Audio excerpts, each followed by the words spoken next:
Hello नमस्कार दोस्तों, स्वागत है आप सभी का सत्या एक्सीलेंट यूट्यूब चैनल पे। दोस्तों डेली की तरह यहाँ पर लेके आ चुका हूँ आपके लिए इलेक्ट्रीशियन थ्योरी के कुछ इंपॉर्टेंट क्वेश्चन जो कि परीक्षाओं में बार बार पूछे जा रहे हैं। दोस्तों आज का वीडियो हमारा जो है तीसरे नंबर का वीडियो है। यदि आपने पहला नंबर और दूसरे नंबर की वीडियो यदि आपने नहीं देखा है तो इस वीडियो के डिस्क्रिप्शन में आपको लिंक मिल जाएगा, आप वहां से भी देख सकते हैं। उसमें भी बहुत ही इंपॉर्टेंट क्वेश्चन आपको कवर किया गया है। तो चलिए दोस्तों हम आगे बढ़ते हैं, क्वेश्चन नंबर 51 से शुरू करते हैं।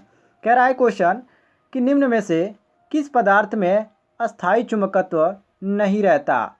हार्ड क्रिया स्टील में या स्टेनलेस स्टील में या निकेल कोबाल्ट ऑयल में या सॉफ्ट आयरन में? चलिए सभी लोग इसका आंसर देने का प्रयास कीजिए, और जो लोग अभी तक लाइव नहीं आए हैं प्लीज़ दोस्तों अपने दोस्तों के साथ शेयर करके उनको भी लाइव आने का प्रयास कराएं। सभी लोग एक बार वीडियो शेयर कर दीजिए। चलिए चलिए सभी लोग इसका आंसर दीजिए। और दोस्तों जो लोग लाइव देख रहे हैं उनसे रिक्वेस्ट है कि आप 5 सेकंड के अंदर ही आंसर देने का प्रयास कीजिएगा। चलिए सभी लोग इसका आंसर दीजिए। देखिए दोस्तों यहाँ पर आपका जो सही हो जाता है ऑप्शन नंबर डी हमारा करेक्ट हो जाता है, सॉफ्ट आयरन। पहले तो यहाँ पर हम बात कर लेते हैं अस्थायी चुंबकत्व की। तो देखिए दोस्तों अस्थायी चुंबकत्व वैसे किसको कहा जाता है? तो वैसा चुंबक जो कठिनता से चुंबक बनता है और कठिनता से ही चुंबक समाप्त होता है, वो आपका अस्थायी चुंबकत्व कहलाता है। और ये जो किस में प्रयोग किया जाता है, तो ये ज़्यादातर लाउडस्पीकर, दिक्सूचक, गैल्वेनोमीटर आदि में ये आपका प्रयोग किया जाता है। और इसे बनाने के लिए जो इसमें मिश्र धातुएं मिलाई जाती है वो आपका बहुत सारी इसमें मिश्र धातुएं बनाई जाती है, जैसे कि एल्किनो हो गया और एलोकोनेक्स हो गया। ठीक है, तो इस तरह बहुत सारी इसमें आपकी मिश्र धातुएं बनाकर इसको बनाई जाती है। और अस्थायी चुंबक जो होता है ये इस्पात का बना होता है, इसको आप ध्यान रखिएगा। ठीक है, तो यहाँ पर जो आपका दिया गया ऑप्शन में ऑप्शन नंबर डी, ये हमारा बिल्कुल ऑप्शन नंबर डी करेक्ट दिया गया है। क्लियर हो गया दोस्तों? आगे बढ़ते हैं क्वेश्चन नंबर 52 पे। कह रहा है क्वेश्चन, वह पदार्थ जिसकी परमेबिलिटी फ्री स्पेस की परमेबिलिटी कम होती है उन्हें क्या कहते हैं? डाई मैग्नेटिक या पाईपोलर या पैरामैग्नेटिक या फेरोमैग्नेटिक? चलिए सभी लोग इसका आंसर दें, कौन सा ऑप्शन आपको सही लग रहा है? मात्र आपको दोस्तों 5 सेकंड का ही मौका दिया जाएगा, इससे ज़्यादा आपको समय नहीं दिया जाएगा। तो देखिए दोस्तों यहाँ पर जो आपका ऑप्शन दिया गया है ऑप्शन नंबर ए हमारा बिल्कुल करेक्ट हो जाता है, डाई मैग्नेटिक। अब दोस्तों यहाँ पर हम प्रेबिलिटी के बारे में थोड़ा सा जान लेते हैं। देखिए जो आपका प्रेबिलिटी होता है इसको हम हिंदी में चुंबकशीलता कहते हैं। क्या कहते हैं? चुंबकशीलता। और चुंबकशीलता किसे कहते हैं? चुंबकीय फ्लक्स घनत्व तथा चुंबकन बल के अनुपात को हम चुंबकशीलता कहते हैं। और इसका कोई आपका मात्रक नहीं होता है, और वायु तथा निर्वात में चुंबकशीलता का जो मान होता है वो आपका इकाई होता है। और लोहे की चुंबकशीलता इस्पात की तुलना में अधिक होता है, इसको भी आप ध्यान रखिएगा। तो यहाँ पर क्वेश्चन के अनुसार आपका ऑप्शन नंबर ए बिल्कुल करेक्ट हो जाएगा। चलिए आगे बढ़ते हैं हम क्वेश्चन नंबर 53 पे। कह रहा है क्वेश्चन, रिलेटिव परमेबिलिटी इकाई से कम किस में रहती है? पैरामैग्नेटिक पदार्थ में या एंटी फेरोमैग्नेटिक पदार्थ में या डायमैग्नेटिक पदार्थ में या फेरोमैग्नेटिक पदार्थ में? चलिए सभी लोग इसका आंसर दीजिए।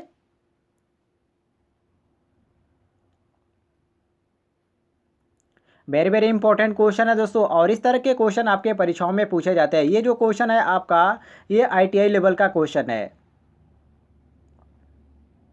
तो यहाँ पर दोस्तों जो आपका दिया गया option number C diamagnetic, ये आपका बिल्कुल करेक्ट आंसर दिया गया है। चलिए आगे बढ़ते हैं हम क्वेश्चन नंबर 54 पे।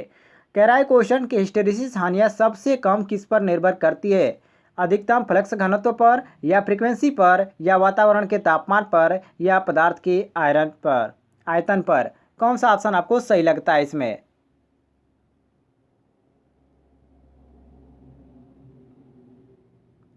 तो दोस्तों मैंने आपको पिछली वीडियो में बताया था ये जो होता है वातावरण के तापमान पर निर्भर करता है, जो कि यहाँ पर ऑप्शन नंबर सी हमारा बिल्कुल करेक्ट आंसर दिया गया है। आगे बढ़ते हैं हम क्वेश्चन नंबर 54 पे। कह रहा है क्वेश्चन, रिलेक्टिविटी किसके समान रहता है? जो आपका रिलेक्टिविटी होता है ये किसके समान होता है? पहला ऑप्शन दिया गया है परमिलिटी के या कंडक्टिविटी के या रेजिस्टिविटी के या इनमें से किसी पे भी नहीं। सभी लोग बताइए।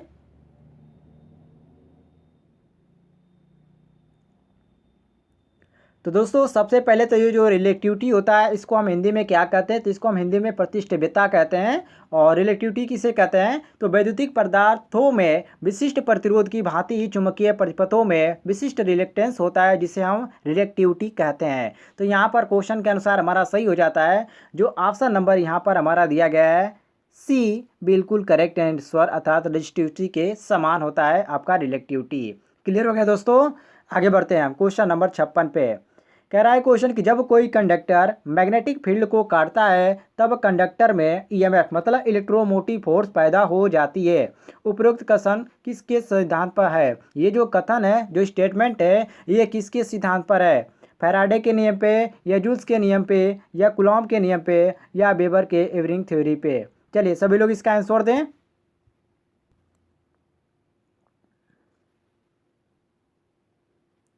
तो दोस्तों यहाँ पर आपका सही हो जाता है ऑप्शन नंबर ए, अर्थात फैराडे के नियम पे। अब दोस्तों सभी को मालूम होगा फैराडे का नियम कितना होता है, तो ये आपका फैराडे का नियम 2 है। प्रथम नियम है और आपका द्वितीय नियम है। इसमें अलग अलग नियम इसमें प्रस्तुत किए गए, जो कि इस पे बहुत सारे क्वेश्चन भी आते हैं। तो यहाँ पर क्वेश्चन के अनुसार आपका सही हो जाता है ऑप्शन नंबर ए बिल्कुल करेक्ट आंसर। आगे बढ़ते हैं हम क्वेश्चन नंबर 57 पे। कह रहा है क्वेश्चन मैग्नेटिक फ्लक्स विद्युत सर्किट से जुड़कर ईएमएफ मतलब इलेक्ट्रोमोटिव फोर्स पैदा करता है।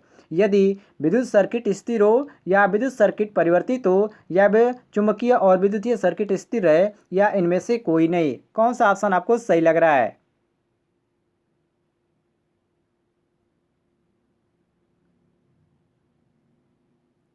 तो दोस्तों मैग्नेटिक फ्लक्स विद्युत सर्किट से जुड़कर जब ईएमएफ मतलब इलेक्ट्रोमोटिव फोर्स जब पैदा करता है तो उस समय विद्युतीय सर्किट परिवर्तित रहता है, अर्थात यहाँ पर जो आपका दिया गया ऑप्शन नंबर बी ये बिल्कुल करेक्ट आंसर दिया गया है। आगे बढ़ते हैं क्वेश्चन नंबर 58 पे। कह रहा है क्वेश्चन कि इंड्यूस्ड ईएमएफ का मैग्नेटिक किसके समानुपाती है। करंट परिवर्तन की दर से के, या फ्लक्स परिवर्तन की दर, या करंट के स्थिर मान पर, या फ्लक्स के स्थिर मान पर, किसके समानुपाती ये होता है। तो ये दोस्तों फ्लक्स परिवर्तन की दर के समानुपाती होता है, जो कि यहाँ पर हमारा ऑप्शन में दिया गया ऑप्शन नंबर बी बिल्कुल करेक्ट आंसर। आगे बढ़ते हैं हम क्वेश्चन नंबर 59 पे। कह रहा है क्वेश्चन स्टैटिक इलेक्ट्रोमैग्नेटिक इंडक्शन का प्रयोग किया जाता है मोटर में, या अल्टरनेटर में, या ट्रांसफार्मर में, या उपरोक्त सभी में। जो आपका स्टैटिक इलेक्ट्रोमैग्नेटिक इंडक्शन का उपयोग होता है वो किस में किया जाता है।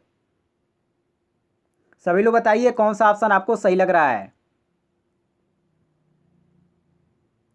तो दोस्तों स्टैटिक इलेक्ट्रोमैग्नेटिक इंडक्शन का जो प्रयोग होता है ये ट्रांसफार्मर में होता है, जो कि ऑप्शन नंबर सी हमारा दिया गया बिल्कुल करेक्ट आंसर। कुछ लोग इसका आंसर दे रहे हैं, बिल्कुल करेक्ट आंसर दिए हैं। चलिए हम आगे बढ़ते हैं क्वेश्चन नंबर 60 पे। और जितने भी लोग लाइव देख रहे हैं सबसे रिक्वेस्ट है कि आप इस वीडियो पे एक लाइक कर दें, और पहली बार हमारे यूट्यूब चैनल पे इस तरह के क्वेश्चन देख रहे हैं तो चैनल को सब्सक्राइब कीजिएगा और घंटी वाले आइकन को दबाकर ऑल नोटिफिकेशन पे क्लिक कीजिएगा दोस्तों। और डेली रात 9 बजे तैयार है कीजिए सत्या एक्सीलेंट यूट्यूब चैनल पर, आप सभी को यहाँ पर क्वेश्चन प्रोवाइड किया जाता है। चलिए क्वेश्चन नंबर 60 को हम देखते हैं। कह रहा है क्वेश्चन डायनोमैग्नेटिक इंडक्शन का उपयोग किया जाता है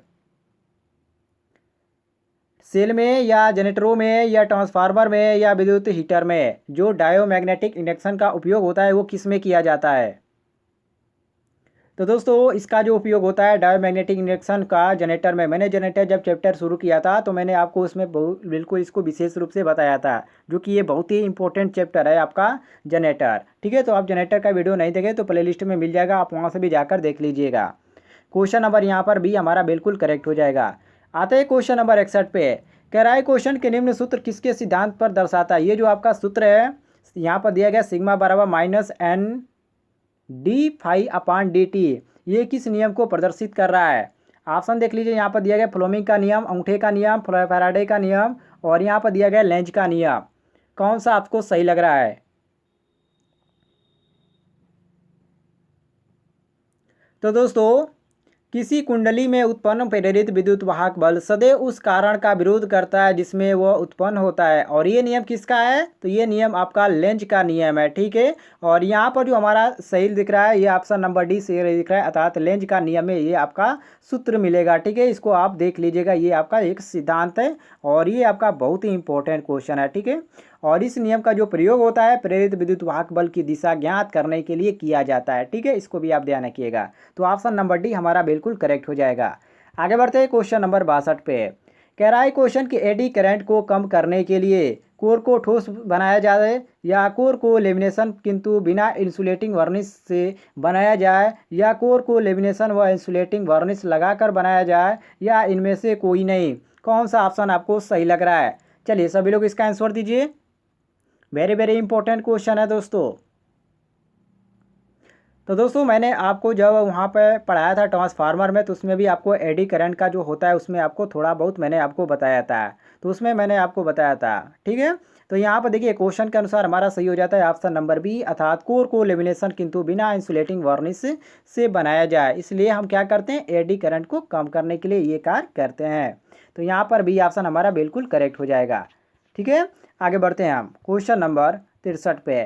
कह रहा है क्वेश्चन कि म्यूचुअल इंडक्शन के गुणों द्वारा दो कॉइलों को, पहला ऑप्शन दिया गया है विद्युतीय जोड़ा जाता है, बी ऑप्शन दिया गया मैग्नेटिकली जोड़ा जाता है, सी ऑप्शन दिया गया दोनों प्रकार से जोड़ा जाता है, और डी ऑप्शन दिया गया इनमें से कोई नहीं।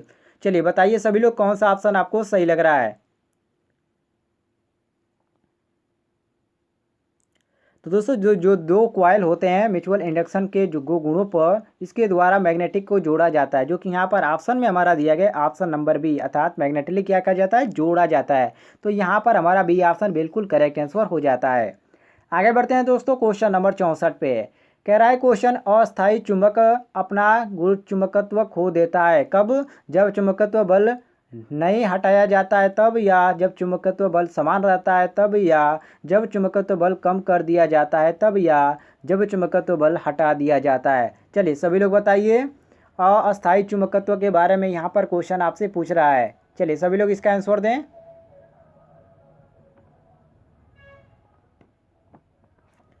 तो देखिए दोस्तों, सबसे पहले तो अस्थायी जो चुंबक होता है इसके बारे में आप जान लीजिए। देखिए ये वैसा चुंबक होता है जो शीघ्र ही बना जाता है और शीघ्र ही चुंबकत्व इसका समाप्त हो जाता है, जिसको हम अस्थायी चुंबकत्व कहते हैं। ठीक है, इसको हम इस तरह भी ध्यान के रख के इसको हम याद कर सकते हैं। और अस्थायी जो चुंबकत्व होता है ये आपका नर्म लोह का बनाया जाता है, और ये विद्युत घंटी, डायनेमो आदि अस्थायी चुंबकत्व के ये उदाहरण है, जिसको आप आसानी से याद कर सकते हैं। तो यहाँ पर दोस्तों क्वेश्चन के अनुसार हमारा सही हो जाता है ऑप्शन नंबर डी, अर्थात जो चुंबकत्व बल हटा दिया जाता है। तो यहाँ पर हम डी ऑप्शन बिल्कुल करेक्ट मारेंगे। क्वेश्चन नंबर 65 पे आते हैं। कह रहा है क्वेश्चन कि एक अस्थायी चुंबक में चुंबकत्व रहता है जब चुंबकीय बल हटा दिया जाता है तब, या जब चुंबकीय बल नहीं हटाया जाता तब, या जब चुंबकीय बल स्थिर रखा जाता है, या जब चुंबकीय बल हटा दिया जाता है। देखिए दोस्तों सेम यहाँ पर एक अस्थायी पूछा गया और यहाँ पर आपका अस्थायी पूछा गया है। ठीक है, दोनों को देखकर ध्यान से पढ़ लीजिए ताकि आपका जो भी कन्फ्यूजन है वो खत्म हो जाए। चलिए सभी लोग पहले तो आंसर देने का प्रयास करें कमेंट बॉक्स में। जितने भी लोग लाइव देख रहे हैं सबसे रिक्वेस्ट है कि आप इस वीडियो पर एक लाइक जरूर कर दीजिए। आप लोग लाइक नहीं करते हैं। और जो लोग इस वीडियो को पहली बार देख रहे हैं चैनल को सब्सक्राइब जरूर कर लेंगे। तो यहाँ पर दोस्तों आपका सही हो जाता है ऑप्शन नंबर ए कि जब चुंबकीय बल हटा दिया जाता है। आप दोस्तों अस्थायी के बारे में थोड़ा सा हम जान लेते हैं। देखिए अस्थायी चुंबक जो होता है वैसा चुंबक जो कठिनता से चुंबक बनता है और कठिनता से चुंबकत्व समाप्त होता है, उसे हम अस्थायी चुंबकत्व कहते हैं। मैंने इसके दोस्तों बहुत सारे उपयोग मैंने आपको बता दिया पिछली वीडियो में। और ये किसका बनाया जाता है? तो ये आपका अस्थायी चुंबक जो होता है इस्पात का बनाया जाता है। और एल्किनो में एल्युमिनियम, निकेल, कोबाल्ट एवं लोहा होता है, और इलेक्ट्रॉनिक्स में आपका एल्युमिनियम, कोबाल्ट, निकेल एवं लोहा होता है। इसको भी ध्यान रखिएगा। तो यहाँ पर क्वेश्चन के अनुसार आपका ऑप्शन नंबर ए बिल्कुल करेक्ट हो जाएगा। आगे बढ़ते हैं क्वेश्चन नंबर 66 पे। कह रहा है क्वेश्चन चुंबक के ध्रुव अलग किए जा सकते हैं या अलग नहीं किए जा सकते, या अलग अलग प्रयोग किए जा सकते हैं, या इनको टुकड़े में तोड़कर अलग किया जा सकता है। कौन सा ऑप्शन आपको सही लग रहा है? चलिए सभी लोग बताइए। तो दोस्तों मान लीजिए आपके पास कोई भी चुंबक है, ठीक है, यदि आप उसको कई टुकड़ों में तोड़ देते हैं तब भी वो क्या करेगा, वो आपका चुंबकत्व खोएगा नहीं। और उसमें कितने ध्रुव बनेंगे? दो ध्रुव बनेंगे, नॉर्थ और आपका साउथ बनता ही रहता है। ठीक है, तो यहाँ पर देखिए जो आपका ऑप्शन में दिया गया है, यहाँ पर क्वेश्चन आपसे ध्यान से पढ़िए। यहाँ पर दिया गया है कि अलग नहीं किया जा सकते, मतलब है कि चुंबक के ध्रुव को हम क्या कर सकते हैं, अलग नहीं कर सकते हैं। तो यहाँ पर हमारा सही हो जाता है ऑप्शन नंबर बी बिल्कुल करेक्ट आंसर। आगे बढ़ते हैं दोस्तों क्वेश्चन नंबर 67 पे। कह रहा है क्वेश्चन कि विद्युत चुंबक की सामर्थ्य बढ़ाई जा सकती है कैसे? चालक की लंबाई बढ़ाकर, या चालक की लंबाई घटाकर, या टर्नों की संख्या बढ़ाकर, या टर्नों की संख्या घटाकर। किस तरह हम चुंबक की सामर्थ्य बढ़ा सकते हैं? चलिए सभी लोग बताइए।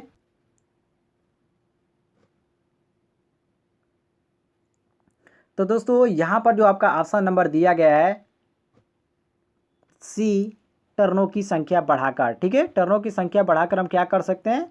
ये हम बढ़ा सकते हैं। यहाँ पर जो आपका ऑप्शन नंबर सी दिया गया है, ये हमारा सी ऑप्शन बिल्कुल करेक्ट दिया गया है। क्लियर हो गया दोस्तों, कोई भी कन्फ्यूजन नहीं होना चाहिए। चलिए हम आगे बढ़ते हैं क्वेश्चन नंबर 68 पे। कह रहा है क्वेश्चन कि विद्युत चुंबक की सामर्थ्य बढ़ाई जा सकती है। यहाँ पर देखिए विद्युत चुंबक से आपसे पूछा था, और यहाँ पर विद्युत चुंबक की सामर्थ्य बढ़ाई जा सकती है, और यहाँ पर विद्युत चुंबक की सामर्थ्य बढ़ाई जा सकती है। मतलब कि ये सेम क्वेश्चन है, इसमें आपको कोई भी डाउट नहीं होना चाहिए। ठीक है, चलिए आगे देखते हैं क्वेश्चन नंबर 69 को। कह रहा है क्वेश्चन की धारावाहित चालक में उत्पन्न चुंबकीय क्षेत्र की दिशा ज्ञात की जा सकती है फ्लोमी के दाएं हाथ नियम के द्वारा, या फ्लोमी के बाएं हाथ नियम के द्वारा, या कॉर्कस्क्रू नियम द्वारा, या अंगूठा का नियम। चलिए सभी लोग बताइए।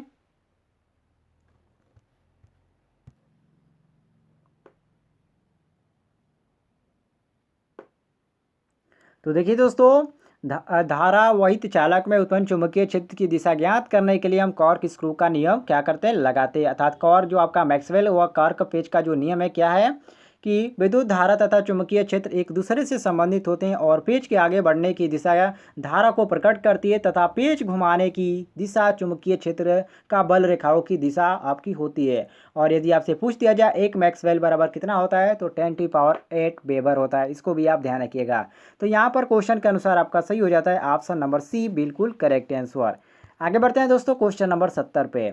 कह रहा है क्वेश्चन के उत्पन्न विद्युत धारा की दिशा खाली स्थान से निर्धारित की जा सकती है। किसके द्वारा निर्धारित की जा सकती है? न्यूटन के नियम, या दाएं हाथ के नियम, या बाएं हाथ का नियम, या अंगूठा का नियम। कौन सा आपको सही लग रहा है इस क्वेश्चन के ऑप्शन में? सभी लोग बताइए। तो यहाँ पर दोस्तों दाएं हाथ का नियम हम लगाएंगे, अर्थात यहाँ पर जो आपका दिया गया ऑप्शन नंबर बी, ये बिल्कुल हमारा करेक्ट आंसर हो जाएगा। ठीक है, अर्थात उत्पन्न विद्युत धारा की दिशा ज्ञात करने के लिए हम दाएं हाथ का नियम अपनाएंगे। ठीक है, कोई आपको इसमें कन्फ्यूजन नहीं होनी चाहिए, सभी को मालूम है दाएं हाथ का जो नियम है। आगे बढ़ते हैं क्वेश्चन नंबर 71 पे। कह रहा है क्वेश्चन के ध्रुव की ध्रुवता ज्ञात की जा सकती है सिरे के नियम द्वारा, या फ्लोमिंग के दाएं हाथ के नियम द्वारा, या फ्लोमिंग के बाएं हाथ के नियम द्वारा, या कॉर्क स्क्रू नियम द्वारा। कौन सा आपको यहाँ पर करेक्ट लग रहा है? तो दोस्तों यहाँ पर यदि ध्रुवता की बात किया जाए, तो उस समय हम सिरे के नियम द्वारा हम इसको ज्ञात करते हैं, जो कि यहाँ पर ऑप्शन नंबर ए दिया गया है हमारा बिल्कुल करेक्ट आंसर। आते हैं क्वेश्चन नंबर 72 पे। कह रहा है क्वेश्चन कि एमएफ मतलब कि मैग्नेट मोटिव फोर्स की इकाई खाली स्थान है वोल्ट, अर्ग, या एम्पियर टर्न, या कूलम। बहुत ही इंपॉर्टेंट क्वेश्चन है दोस्तों, और ये जो क्वेश्चन है बहुत ही इजी क्वेश्चन है, और ये आपका आईटीआई लेवल का क्वेश्चन है, क्योंकि इस तरह के क्वेश्चन आपको आईटीआई में पूछे जाते हैं। टेक्निकल एग्जाम में आपको ऐसा क्वेश्चन नहीं देखने को मिलेगा। बहुत ही इजी क्वेश्चन है, एम्पियर टर्न इसका होता है। ऑप्शन नंबर सी हमारा करेक्ट हो जाएगा। आगे बढ़ते हैं क्वेश्चन नंबर 73 पे। कह रहा है क्वेश्चन रिलेक्टेंस की इकाई है, जो आपका रिलेक्टेंस होता है दोस्तों, उसकी इकाई क्या होती है? चलिए सभी लोग बताइए।